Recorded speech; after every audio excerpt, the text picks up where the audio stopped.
Babe Ruth. He had a little bit of a gut on him late in his career.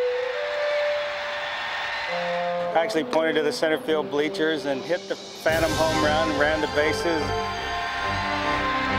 then slid in home, and everybody got a big kick out of it. Then every time it got cloudy, general managers are calling me, asking me if I was going to do the sliding act on the tarp. Dempsey did more than just gain fame in the rain with his traveling tarp sliding show. He even inspired a family member to carry the torch. Well, Rick Dempsey's my uncle, and he has his own rendition of the tarp slide that everybody's seen. Mine's a little bit more quick, a little bit faster, more of a 90s approach. Uncle Rick, eat your heart out. Variations on the Dempsey delay doctrine abound, like the night when the Mets' Robin Ventura used the rain-swept stage at Yankee Stadium to perform a hilarious one-act play, a Bronx parody of teammate Mike Piazza. And the fans soaked it up. It was funny because I saw Robin walking down the tunnel, and then he had my shirt on, and he had the mustache a little crooked, and I was not as tight as I get it. And the folks who are still here were very excited. And, you know, Robin is one of those guys that so much fun to be around. And Piazza seemed to be enjoying it.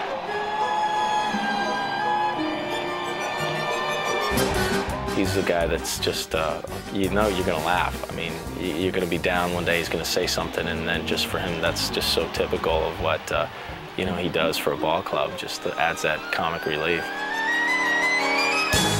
And now the finale of Rain Delay Theater. I've always wanted to do a tarp slide. You know, I never really felt like I deserved to do it, you know, because you always see the big-time players. Robin Ventura comes to mind, and of course, Rick Dempsey, you know, comes to mind.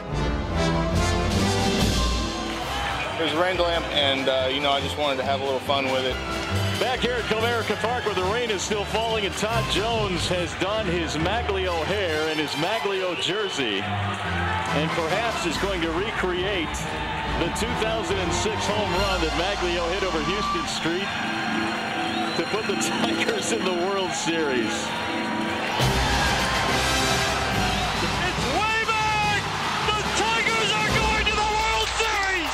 I had to find a Maglio Ordonez wig and go back in the video room and take a look at his home run and how he did it and everything with the fist pump. Three-run walk-off home run!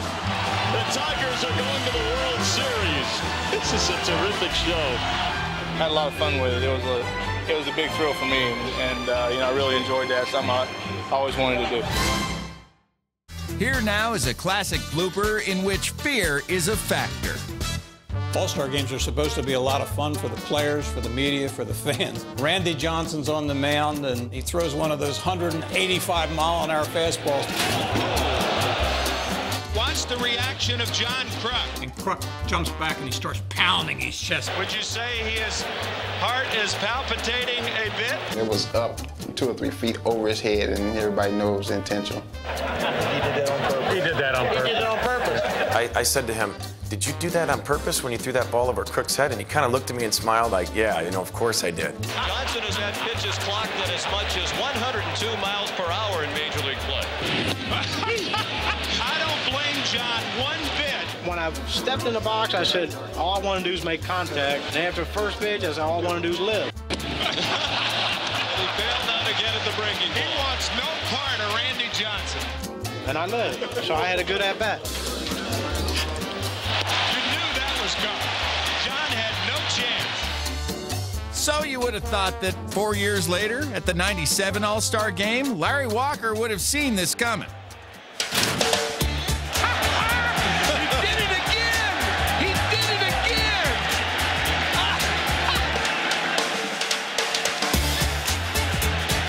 He threw it over his head. Walker goes down on one knee and genuflects and is going to hit from the other side of the plate. Threw the helmet on backwards, looked like a complete fool in front of the whole country, and went to the other batter's box. I got a kick out of it. People got a kick out of it. It was fun. Obviously, Randy was acting, which brings us to this.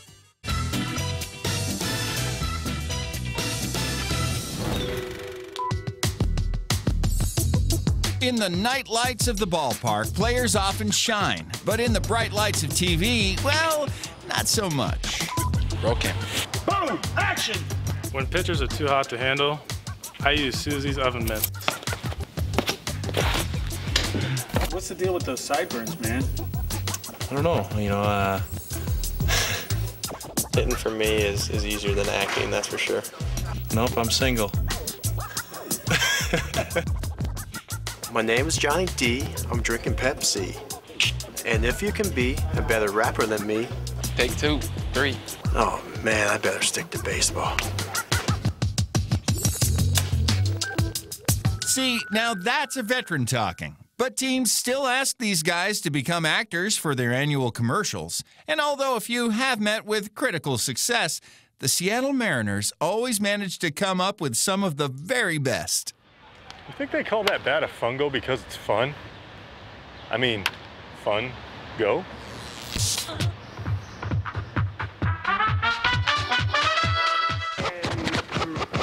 I'm only left-handed hitter. What do you mean? You're a switch hitter. You're solid from both sides. Actually, the right-handed hitter is my twin brother, Pepe. Pepe Vitro, good to meet you. What's up, Jose? The Mariners do a great job with their advertising and their commercials. They always come up with some funny stuff every year. You're not kidding me. Muy caliente. We pretty much just have to show up. It's no work at all. Now the fielder, I never got to see the crowd with the U's and all that stuff. How many U's are in your name anyway? Sometimes 5, sometimes 8.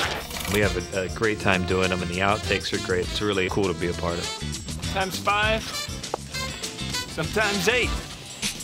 Punk. Hi. Enter to win. It's in tune. Oh, there, kids. Enter to win up to Greg. Check it out, Ichiro. They got a new contest here. Of course, having Ichiro on the team brings to mind another one-word name, Oscar. Nice contest, bro. Thanks. Gotta make that target smaller. Check this out. Fastball low and outside. Want to see his curveball? His curveball.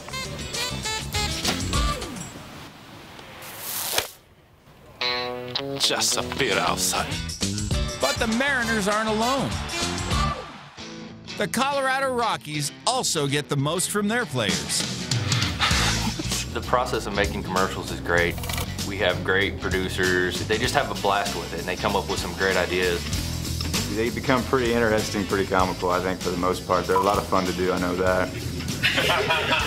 Okay. We're not actors or anything like that, as you can tell. You know, if you can't finish this thing, we're going to have to bring Skipper out here to finish it, or something like that. That's why I only get my bats from the studio. I thought we were done after number 1. We've got some characters on this team, so they kind of brought that to life. My personal favorite is I love Cookie sitting on his chair with his cowboy hat. It's all about picking what's right for you. The days I don't pitch, I screw around, have a lot of fun, so it didn't take much to twist my arm to get me to do it. You know, the 10-gallon hat kind of set it off, so. Let's do this. I like the Baldo Jimenez with the hair be there. Few Bardo, try hair be there. I get a lot of imitations of that from people back home. Major League Baseball players play 7 months of the year almost every day. So coming home to their families can be a major adjustment. My favorite would have to be the Rockies at home when I'm changing my son's diaper. All right, bud. What's on deck for Daddy? Yeah, that was pretty special. I know my wife was really excited to have Wyatt on TV.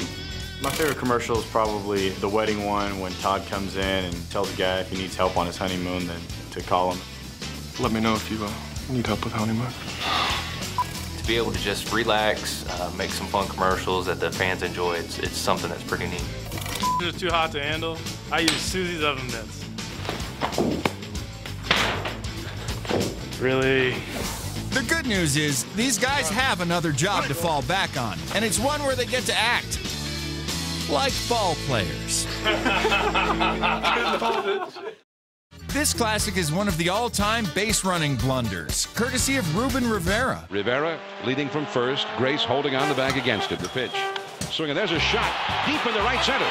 Racing back to Lucci. Still going back into Death Valley. It goes right over his glove. He missed it, but Ruben Rivera missed second base. Now he's heading for third, and they're going to throw him out by plenty. But the throw to third is boxed. Now he's heading home. The loose ball in the infield, and he's out by 5 feet at the plate. Ruben Rivera was running from first to second, second to first, first to third, touched the mound. I don't know, he was all over the field. The game should be over, and Ruben Rivera just did the worst base running you will ever see. It was like he was running a suicide drill. You run forward 30 feet, you run backward 30 feet, back and forth, back and forth. He came around second and ended up completely lost in the infield. I think everybody in the ballpark got a laugh when it was all over, I think except for Lou, who was the manager. It was a base running blunder from the beginning. What was he thinking? Head wasn't in the game. And that was the worst base running in the history of the game.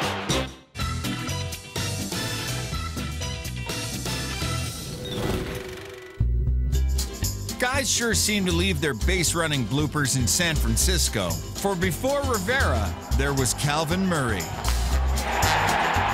hit, but Murray stumbled and fell. Nonetheless, he's being waved home, but he stumbles and falls again. Here goes the throw back to third, and it hits him. It rolls away. It goes into left field. Murray back up. Hits home. Here comes the throw. It's dropped.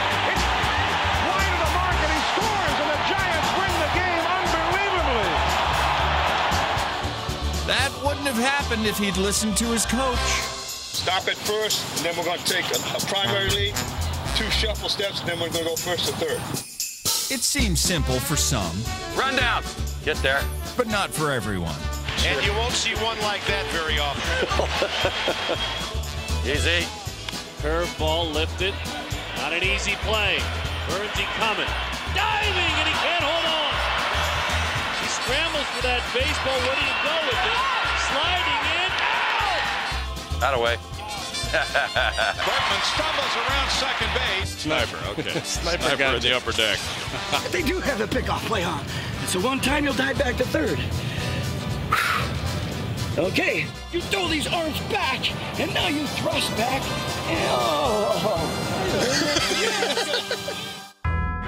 You don't have to be on the base paths to lose your mind, and even the pride of the pinstripes are prone to the kind of faux pas that make the rest of us smile.